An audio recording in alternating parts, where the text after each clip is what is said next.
Antonio Brown said this today: "My biggest regret in my career doesn't involve calling my GM a cracker or showing up to Raiders camp late in a hot air balloon with frozen feet or throwing rocks at the UPS driver, and it definitely doesn't involve taking my shirt off and doing a victory lap around the Jets Stadium mid-game while throwing up the deuces and costing my team a championship." That's my little addition. "My biggest regret is that I'll never get to see me, Antonio Brown, play a game live. Sure, I can watch the game afterwards, but I can't imagine what that was like for all of you to see something like that, like watching the Beatles or Jesus perform at Red Rocks." Second craziest quote I've read on Twitter, behind Donald Trump saying, "No president's done more for the black community than me, other than maybe Abraham Lincoln."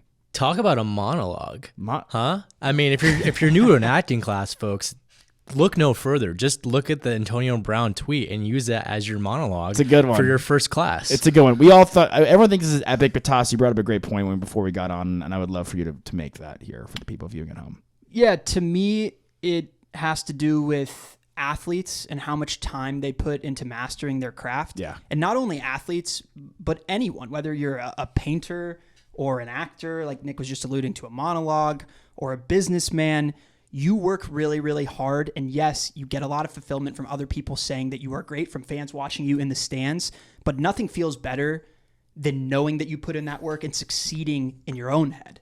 And so I think he's undervaluing the fact that he got to be the one that ran down the sideline, passed a DB, threw up the deuces, and scored that touchdown to win the game, right? Like when Steph Curry hits a 35-footer, he doesn't watch it back and think, oh yeah, that was the best thing I've ever done. Doing the actual thing itself was way more gratifying. I guarantee it. And when he watches it back, he thinks about the memory of doing that to whoever was in front of him. Could have been PG, Paul George. Could have been. Real quick though, before we break, what would be cooler at Red Rocks, Jesus or the Beatles? Nick, just pick one. Just say it. Just say it. Jesus. Probably Jesus. Okay, Toss. Yeah, probably She loves Jesus. you, yeah. Call me crazy. I might be more of an Eagles guy than I am the Beatles. Not crazy. We could definitely debate that another time because I do love the Beatles. Yeah, I want to. But hear what's Jesus doing? like, is he like healing people on the spot, or no, like? It's like the first TED Talk, kind of. Oh, okay. Yeah, it is the first TED Talk.